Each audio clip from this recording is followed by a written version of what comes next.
अस्सलाम वालेकुम दोस्तों, उर्दू क्लासिक चैनल पर खुश आमदीद। मुअज़्ज़िज़ सामीन हज़रात, आइए सुनते हैं अतून सीरीज़ किस्त नंबर 75। मुअज़्ज़िज़ सामीन, आपसे उम्मीद की जाती है कि वीडियो को लाइक करें और चैनल को भी सब्सक्राइब कर दें, शुक्रिया। राजा भारता शहर से रवाना हो गया। रात को इसने शहर से दूर दरिया पार एक जंगल में क्याम किया।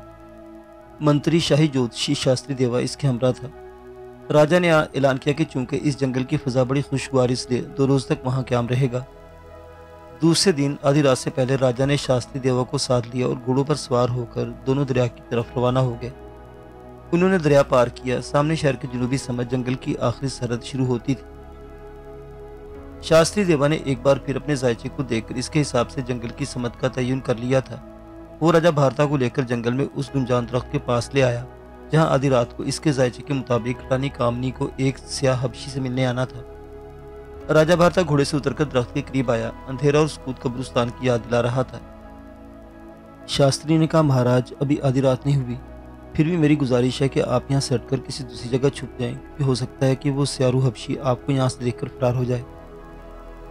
राजा को शास्त्री देवा की यह बात भी बेहद नागवार गुजरी, मगर वो मजबूर था। एक बात इसके दिल में थी कि कम अज कम इस इम्तिहान से जरूर गुजरना चाहिए ताकि रानी कामनी की पाकदामनी साबित हो सके। राजा भारता को कामिल यकीन हो गया था कि कामनी इसकी वफादार है, सच्ची सावित्री है और वो किसी गैर मर्द से मिलने वहां नहीं आती। चुनांचे भारता वहां से हट गया। वो दोनों चंद कदमों के फासले पर ऊंची घास में जगह बनाकर बैठ गए। घोड़े उन्होंने जंगल में दूर एक जगह बांध दिए थे। राजा भारता ने जंगल के तारीक सन्नाटे में शास्त्री देवा की तरफ देखकर कहा, शास्त्री जी, मुझे अफसोस है कि आपका जायचा गलत है और मुझे वचन के मुताबिक आपकी गर्दन उड़ानी होगी। शास्त्री देवा ने जवाब दिया, महाराज की जिंदगी पर मेरा 1000 जान कुर्बान, लेकिन मेरा जायचा झूठ नहीं बोल सकता। रात गुजरती चली गई। शास्त्री देवा के हिसाब से जब आधी रात होने में एक सानिया रह गया तो उन्होंने जंगल में घोड़े की टापों की आवाज सुनाई दी। उन्होंने घास की दीवार में से झांक कर देखा। दूर जंगल के दरख्तों में घुड़सवार चला रहा था। घुड़सवार उस गुंजान दरख्त के नीचे पहुंचकर घोड़े से उतर पड़ा जिसकी निशानदेही शास्त्री देवा ने की थी। अंधेरे में घुड़सवार की शक्ल नजर नहीं आ रही थी। शास्त्री देवा ने कहा, महाराज जी, ये वही स्यारू हबशी है। राजा भारता का दिल बैठ सा गया। वो चुप रहा, आंखें फाड़े गुंजान दरख्त की तरफ देखता रहा। स्यारू हबशी घोड़े की तरफ बांधकर दरख्त के तने से टेक लगाकर बैठ गया। साफ जाहिर था कि इसे किसी का इंतजार है। अभी थोड़ी देर गुजरी होगी कि अचानक स्यारू हबशी अपनी जगह से उठ खड़ा हुआ और राजा भारता ने एक स्यापोश औरत को दरख्तों के अंधेरों से निकलकर अजनबी मर्द की तरफ बढ़ते देखा। राजा भारता को रानी कामनी के खास इत्र की खुशबू आ गई थी। पहले तो वो सकते में आ गया, फिर इसका खून खोल उठा। इसने तलवार न्याम से खींची और एक फ्लक्श का नारा लगा तो दरख्त की तरफ दौड़ा। शास्त्री देवा जब लपक कर राजा भारता के पास पहुंचा तो राजा स्यारू हबशी के साथ अपनी चहेती रानी कामनी को भी हलाक कर चुका था। शास्त्री अपनी जगह बुत बना खड़ा था। खून आलू तलवार राजा भारता के हाथ में थी। दूसरे हाथ में इसने महारानी कामनी का सर बालों से पकड़कर ऊपर उठा रखा था। महारानी की गर्दन से अभी तक खून टपक रहा था। राजा भारता ने महारानी कामनी के सर को नफरत से फेंक दिया। शास्त्री की तरफ गमालूद आंखों से देखा। शास्त्री जी, तुम्हारा इल्म सच्चा है, मेरा इल्म नाकिस था। मेरी आंखों पर झूठे प्यार की पट्टी बंधी थी। तुम्हारे सच्चे इल्म ने मेरी आंखों पर बंधी झूठ की पट्टी तो उतार फेंका। मैं तुम्हारा धन्यवादी हूँ। यह कहकर राजा भारत ने अपनी तलवार दोनों गुनाहगार इंसानों की लाशों के दरमियान फेंक दी और शास्त्री देवा से कहा, मैंने बहुत देख लिया शास्त्री जी, अब इस संसार में कुछ देखने को बाकी नहीं रहा। चलो हम आखिरी बार अपने शाही महल को चलते हैं। शाही महल में आते राजा भारत ने अपनी बाकी की तमाम रानियों को भी तलाक देकर आज़ाद कर दिया। तख्त पर अपने बेटे को बिठाया। शाही लिबास उतारकर जोगी वाले गिरवे कपड़े जेबेतन किए, अपने शाही बाल काट कर फेंक दिए और शास्त्री देवा के साथ रथ में बैठकर शाही महल को हमेशा हमेशा के लिए छोड़ दिया। जंगल के पार दरिया किनारे पहुंचकर राजा भारता रथ से नीचे उतर आया। इसने अपने गले में पहना हुआ आखिरी हार भी उतारकर शास्त्री के हवाले कर कहा, शास्त्री जी, शाही महल से मेरा नाता हमेशा के लिए टूट रहा है। मैं बिन बास ले रहा हूँ। दुनिया की नापायदारी और इंसानी ताल्लुकात की हकीकत मुझ पर खुल गई है। अब शाही महल को लौट जाएं और मेरे बच्चे की हिफाजत करें और इसे जिंदगी की आत्मा का इल्म सच्चा सिखाएं। मैं बाकी जिंदगी बिन बास में गुजार दूंगा। जंगल में गिरे पड़े फल खाऊंगा, नदी का पानी पीऊंगा और मुसाफिरों की खिदमत करूंगा। भूले भटकों को इनकी मंजिल तक पहुंचा दूंगा और परम आत्मा का ज्ञान हासिल करने की कोशिश करूंगा। ये कहकर राजा भारता दरिया के साथ साथ रवाना हो गया। शास्त्री देवा ने आखिरी बार झुककर राजा भारता को प्रणाम किया और रथ को वापस मोड़कर शाही महल की तरफ रवाना हो गया। राजा भारता अब जोगी भारता बन गया था। शाम तक वो दरिया के साथ साथ सफर करता रहा। शाम के करीब वे घाट पर पहुंचा जहाँ कश्ती मुसाफिरों से भरी दरिया पार जाने को तैयार खड़ी थी। जोगी भारता भी इस कश्ती में बैठ गया। जब कश्ती दरिया के बस में पहुंची तो मल्लाहों ने लोगों से किराया वसूल करना शुरू कर दिया। हर कोई मल्लाह को दरिया पार करने का एक सिक्का तांबे का किराए के एवज देता था। जब राजा भारता की बारी आई तो अब जोगी भारता की बारी आई तो बड़ी मूछों वाले तनुमंद मल्लाह ने राजा भारता से किराया तलब किया। भारता ने हाथ जोड़कर आजी से कहा, महाराज, हमारे पास किराया अदा करने को कुछ नहीं है।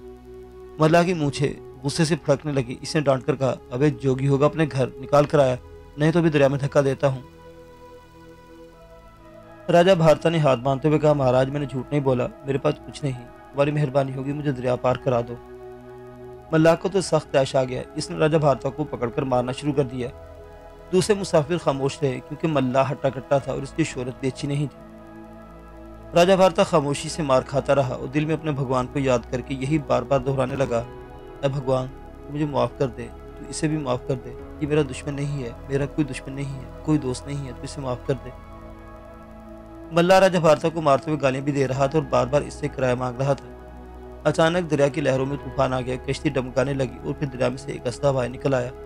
इसके 7 मुंह थे, हर मुंह से सुर्ख जुबान पुकार रही थी। ये एक बहुत बड़ा अस्दा था। मुसाफिरों की चीखें निकल गई। अस्दा ने मल्लाह को अपने मुंह में उचक लिया। मल्लाह के तो होश गुम हो गए, लगा हाथ जोड़कर रहम की भीख मांगने। अस्दा मल्लाह को निकलने ही वाला था कि राजा भारता ने हाथ उठाकर कहा, मैंने इसे माफ़ किया, तुम भी इसे माफ़ कर दो, ये तुम्हारा दुश्मन नहीं, मेरा दुश्मन है। अस्दे ने मल्लाह को कश्ती में वापस रख दिया। फिर राजा भारता को बड़ी नरमी से मुंह में पकड़कर अपने सर के ऊपर बिठा लिया और दरिया के दूसरे किनारे की तरफ तैरना शुरू कर दिया। दरिया का तूफान रुक गया। मुसाफिर जय गंगा मैया के नारे लगाने लगे। मल्लाह तो कश्ती में सजदे में गिर गया। देखते ही देखते अस्दा कश्ती वालों की नजरों से ओझल हो गया। अस्दा शाम के फैलते हुए अंधेरे में महाराजा भारता को दरिया के दूसरे किनारे पर ले आया। एक ऊंचे टीले में एक खो बना हुआ था। अस्दे ने इस खो की जमीन पर रखकर राजा भारता के कानों में जिसके इवज एक ऐसी ताकत मिली कि इसकी मदद से वो जानवरों से लेकर इंसानों तक हर मखलूक की जुबान समझ और बोल सकता था। इसने सुना, अस्दा कह रहा था, महाराज, मैं आपको जानता हूँ, आप कौन है? मैं सांपों का देवता पद्म नाग हूँ। मुझे आकाश से हुक्म मिला था कि आपकी मदद को पहुँचूँ। मुझे हुक्म दीजिए, मैं आपकी मजीद क्या मदद कर सकता हूँ? अगर आप चाहें तो मैं ज़मीन की तहों में छुपे हुए सारे खजाने निकाल कर आपकी खिदमत में अर्पण कर दूँ। राजा भारता ने मुस्कुराकर कहा, मेरे दोस्त पद्म नाग, ये सब कुछ मेरे पास था, मैंने अपने शाही महल में छोड़कर आ रहा हूँ। मुझे सिवाय तन्हाई के कुछ नहीं चाहिए। मैं तुम्हारा शुक्रिया अदा करता हूँ कि तुमने मेरी मदद की, परंतु इस मदद का तलबगार नहीं हुआ, फिर भी तुम्हारा धन्यवाद हूँ। पद्म नाग बोला, महाराज, आप सच्चे त्यागी हैं। मेरी दुआ है कि आपको निर्वाण हासिल हो, लेकिन मैं आपका दोस्त हूँ और जन्म जन्म के सफर में आपका दोस्त रहूंगा। राजा भारता ने कहा, पद्म नाग, मुझे दूसरा जन्म नहीं होगा। मैंने संसार की तृष्णा और आलाइशों को हमेशा हमेशा के लिए अपने आप से नोच कर फेंक दिया है। जब मुझे संसार की प्यास बाकी नहीं रही तो फिर मुझे संसार में पैदा होने की जरूरत भी पड़ेगी। पद्म नाग ने जवाब दिया, महाराज, आपने संसार की तृष्णा को, संसार की प्यास को छोड़ा है, मगर इस तृष्णा ने आपको नहीं छोड़ा। जब तक आप कोई वफादार और आप पर जान निछावर करने वाली पत्नी नहीं मिलती, आप बार बार जन्म होगा, परंतु मैं आपके साथ रहूंगा और वक्त आने पर आपकी मदद करूंगा। राजा भारत अपने ख्याल में गुम हो गया। पद्म नाग ने ठीक कहा था। राजा भारता के दिल में अभी तक हसरत ये ख्वाहिश बाकी थी कि काश इसकी जिंदगी में कोई ऐसी औरत भी आए जो सत्य सावित्री हो और जिसकी पाक दाम इसके साथ इसके वफा की देवता भी कसम खा सके। पद्म नाग राजा भारता की ताजीम बजा लाकर वापस चला गया। राजा भारता ने बाहर से सूखी घास लाकर खो के अंदर जमीन पर बिछाई और कदीम जमाने के जोगी की तरह आलती पालती बैठ कर मारकर मराकबे में चला गया। राजा भारता मराकबे में घूमता इसने अपने लाशूर तहत शूर में से गैर ज़रूरी अशकाल और चलती फिरती तस्वीर को अलग कर दिया और खुद अपनी रूहानी शख्सियत पर गौर करने लगा। यही इसके ख्याल में भी कदीम और मुकद्दस किताबों की रूह से इंसान का इस दुनिया में फ़र्ज़ मनसबी था कि वह अपनी रूहानी तशख़्ख़ुस की हकीकत मालूम करे, लेकिन इसका ख्याल बार बार अपनी बेवफा मगर चहेती पत्नी रानी कामनी की तरफ चला जाता था। ये ख्याल इसके मराकबे में हायल हो रहा था। वो समझ गया कि इसके तहत शूर में यह हसरत तृष्णा बाकी है। काश वो किसी बावफा औरत से मिलकर एक जन्म गुजारे, शायद इसके बाद इसकी मुक्ति हो जाए। इसने आंखें खोलकर देखा, खो से बाहर आसमान चमक रहा था। रात हो चुकी थी, आसमान सितारों से भरा हुआ था और चमकीले सितारों की मध्यम रोशनी ने जंगल के रास्तों, सरसब्ज टेकरी और दख्तों पर मध्यम धुंध की एक गैर मरई सी चादर फैला रखी थी। राजा भारता ने सितारों की तरफ देखकर खुदाए वाहिद के हुजूर दुआ की, वो अपनी बेरहमत पाया बेसुकूनों को लब अता फरमाए। राजा भारता की आंखों में शदीद जज्बात से आंसू आ गए। आंसू खुदाए वाहिद की मोहब्बत में निकले थे। राजा भारता दुआ मांग अपने चेहरे पर हाथ फेर और खो में वापस आकर घास पर आराम करने की गर्ज से लेट गया। एक बात का आतून होने की हैसियत से इसे शदीद एहसास था कि अब इसमें मौत के खिलाफ जंग करने की शक्ति नहीं रही थी। इससे पहले इस पर एक खास मुद्दत के लिए मौत हराम कर दी गई थी, मगर इस जन्म में वो वक्त के साथ साथ बूढ़ा भी हो रहा था। और इसकी मौत भी आ सकती थी। इसे जख्म भी लग सकता था और यह जख्म इसकी हलाकत का बायस भी हो सकता था। लेकिन आतून उर्फ राजा भारता को अपनी इस कमजोरी का अफसोस नहीं था, क्योंकि वो एक नेक और सच्चे रास्ते पर चल रहा था। मौत और जिंदगी की हकीकत की तलाश में इसके दिल से मौत का खौफ दूर हो गया था। वो सूखी घास पर लेटा खो के अंधेरे में अपनी बीवी की बेवफाई पर गौर कर रहा था कि इसे बाहर घोड़ों की नींद आने और फिर उनकी टापों की आवाज सुनाई दी। राजा भारता उठकर बैठ गया। घोड़े इसी खो की तरफ आ रहे थे। ये 4 खूंखार डाकू थे जो दूर दराज के इलाके से शहर की तरफ इसलिए आ रहे थे कि वहां से कोई सेहतमंद जवान अगवा करके इसे अग्नि देवी की हुजूर कुर्बानी के लिए पेश करें, क्योंकि इनके अकीदे के मुताबिक ऐसा करने से इन्हें डाके से बेपना मालो दौलत हासिल होती और इनकी जिंदगी भी महफूज रह सकती थी। ये चारों डाकू दोपहर से सफर कर रहे थे। रात हुई तो टेकरी के पास से एक चश्मा देखकर घोड़ों से उतर पड़े। घोड़ों को उन्होंने चरने के लिए छोड़ दिया और खुद खो की तरफ बढ़े। इस पर राजा भारता खो में बेदार बैठा था। एक डाकू ने मशर रोशन करके एक दरख्त से लगा दी और खो की तरफ देखकर बोला, क्यों ना हम रात इस खो में बसर करें। सुबह होने पर शहर में सौदागर बनकर दाखिल होंगे और अपनी मर्जी के सेहतमंद जवान को अगवा करके वापस चले जाएंगे। दूसरे डाकू ने क्या ख्याल बुरा नहीं। तीसरा डाकू खो में दाखिल हो गया। मशल की रोशनी में इसने घास पर राजा भारता को आलती पालती मारे बैठा कर चिल्लाकर बोला, अंदर शिकार मौजूद है। सारे डाकू खो में आ गए। मशल की रोशनी में राजा भारता को देखा तो बड़े खुश हुए। एक डाकू ने कहा, तुम कौन हो? राजा भारता ने कहा, मैं एक सन्यासी जोगी हूँ, यहाँ बैठकर भगवान को याद कर रहा हूँ। डाकू कहके लगाकर हंस पड़े, कुंदू ये नौजवान कैसा रहेगा? दूसरा डाकू बोला, सरदार कंदू ये गाँव दी अग्नि देवती के बलिदान के लिए बड़ा ठीक रहेगा। अग्नि देवी इसके बलिदान से बड़ी खुश होगी। राजा भारता समझ गया कि ये डाकू इसे अग्नि देवी के आगे कुर्बान करने वाले हैं, लेकिन चूंकि इस पर मौजूद जिंदगी की हकीकत वाज़ेह हो चुकी थी, इसलिए ये गुमान हासिल हो गया था कि जो जिंदा है वो कभी मर नहीं सकता और जो मरता है वो फिर जन्म लेता है। इसलिए राजा भारता ने कोई एतराज न किया। इसने सिर्फ इतना कहा, भाइयों देवी देवताओं के आगे बलिदान देने से कुछ नहीं होता। अगर तुम्हारे अमाल अच्छे हैं तो तुमको स्वर्ग मिलेगा, अगर कर्म बुरे हैं तो तुम्हें देवी देवता भी नर्क में जाने से नहीं बचा सकते।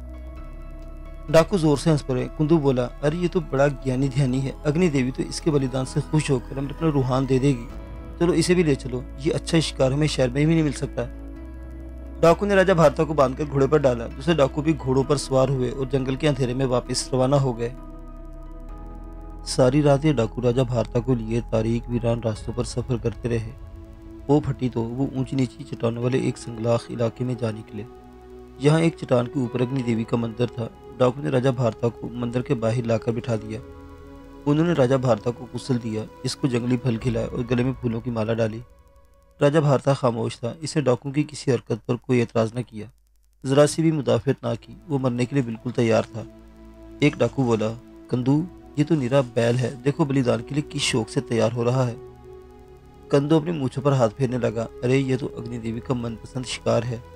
अब हम पर अग्नि की मेहरबानियां होगी, हमको बहुत ज्यादा मालो दौलत मिलेगा। चलो इसे अंदर ले जाकर कुर्बान कर दें। चारों डाकू राजा भारता को लेकर मंदिर की कोठरी में आ गए। एक डाकू मीशा लेकर दीवार के साथ खड़ा हो गया। 2 डाकू ने राजा भारता को अग्नि देवी की मूर्ति के सामने बने स्थान पर लिटा दिया। कंदू डाकू ने तलवार निकाली, अग्नि देवी के हुजूर बलिदान की श्लोक पढ़ने लगा।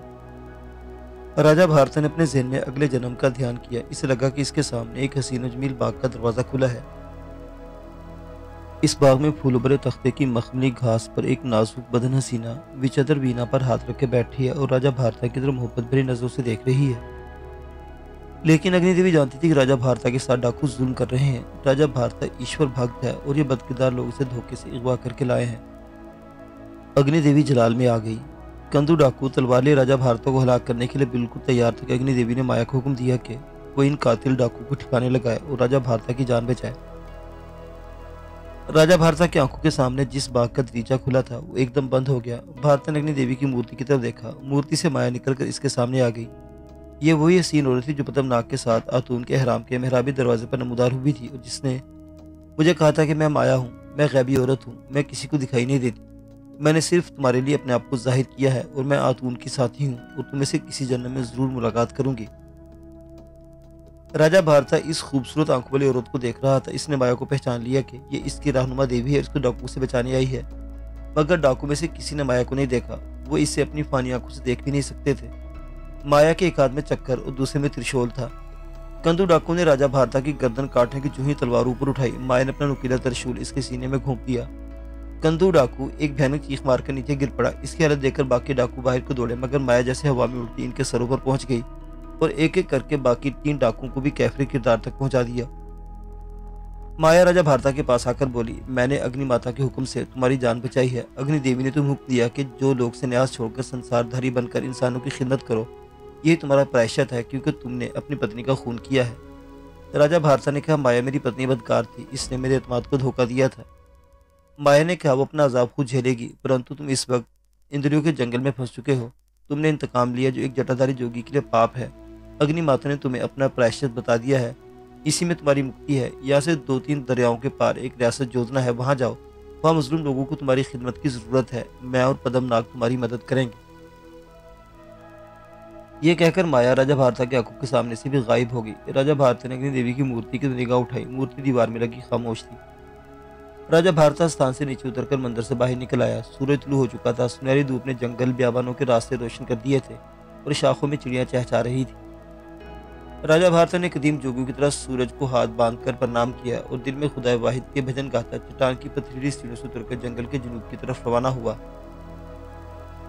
दोपहर को एक छोटे से गांव में पहुंचा जो एक दरिया किनारे आबाद था। यहाँ लोगों ने जल पानी से राजा भारता की खिदमत की।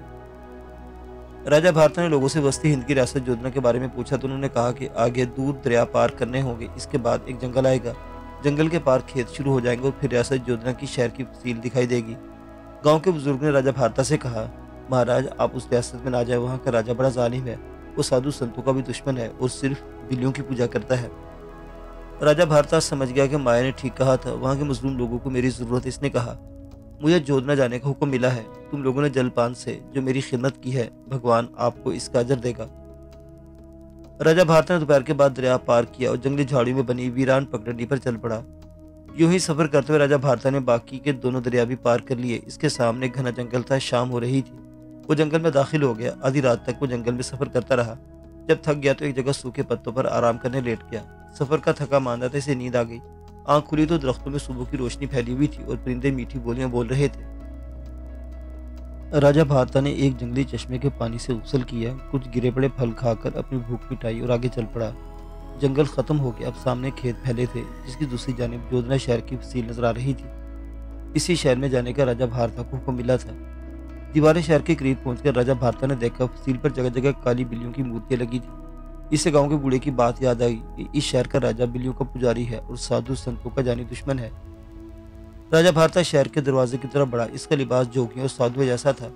दरवाजे की ड्यूड़ी में खड़े राजा के सिपाही ने उसे रोककर पूछा, क्या तुम जोगी हो?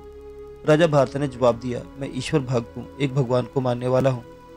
सिपाही ने कड़क कर कहा, इसे गिरफ्तार कर लो, ये हमारी मोकश देवी का दुश्मन है। मोकश देवी इस शहर की सबसे बड़ी बिल्ली की मूर्ति का नाम था, जिसका मंदिर शहर के वश में था और जहाँ जोधना का राजा शत्रु खुद पूजा करने आता था।